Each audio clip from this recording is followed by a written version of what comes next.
കാറ്റും തീരമാലയും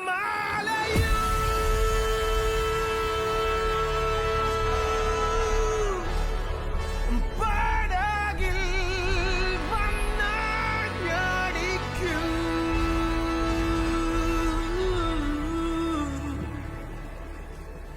നേരമെന്റെ ചാരയുണ്ട്, നേരമെന്റെ ചാരയുണ്ട്, നാഥനെന്നും വല്ലഭനായി.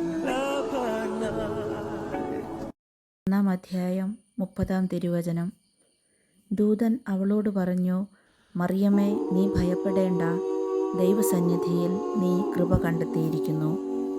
നശിപ്പിക്കാൻ കഴിയാത്ത ദേവാലയവും അണയ്ക്കാൻ കഴിയാത്ത ദീപവും പരിശുദ്ധിയുടെ പേടകവും വചനത്തിൻ്റെ വാസസ്ഥലവുമായ പരിശുദ്ധ അമ്മേ, എൻ്റെ ജീവിതവും ദൈവകൃപയുടെ കീഴിലായിരിക്കാൻ വിശുദ്ധമാക്കപ്പെടാൻ അമ്മ സഹായിക്കണമേ.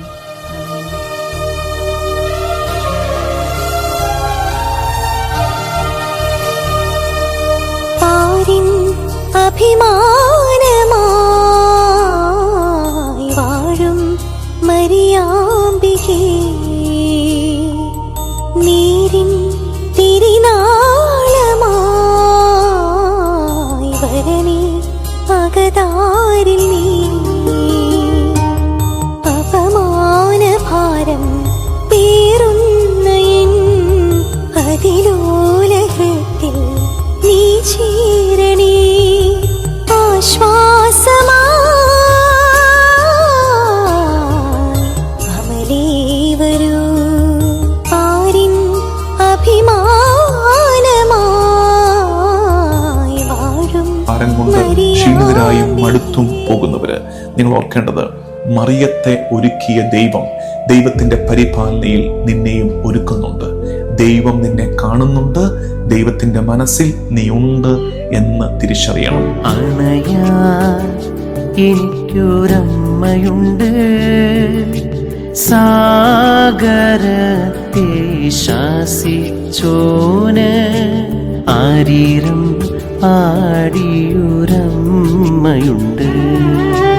കരുതാൻ എനിക്കൊരമ്മയുണ്ട്, ഈ വിശ്വം കാക്കുന്നോനെ. യേശു തൻ്റെ അമ്മയോട് പറഞ്ഞു, സ്ത്രീയെ, ഇതാ നിന്റെ മകൻ. അനന്തരം ശിഷ്യനോട് പറഞ്ഞു, ഇതാ നിന്റെ അമ്മ. വിശുദ്ധ യോഹന്നാന്റെ സുവിശേഷം 19 അധ്യായം 26-27 തിരുവചനങ്ങൾ. ഈശോ തൻ്റെ പ്രതിരൂപം മാതാവിൻ്റെ ഹൃദയത്തിൽ കണ്ടിരുന്നിരിക്കാം. അതുകൊണ്ടായിരിക്കണം ധൈര്യപൂർവം നമ്മെ മാതാവിൻ്റെ പക്കൽ ഭരമേൽപ്പിച്ചത്.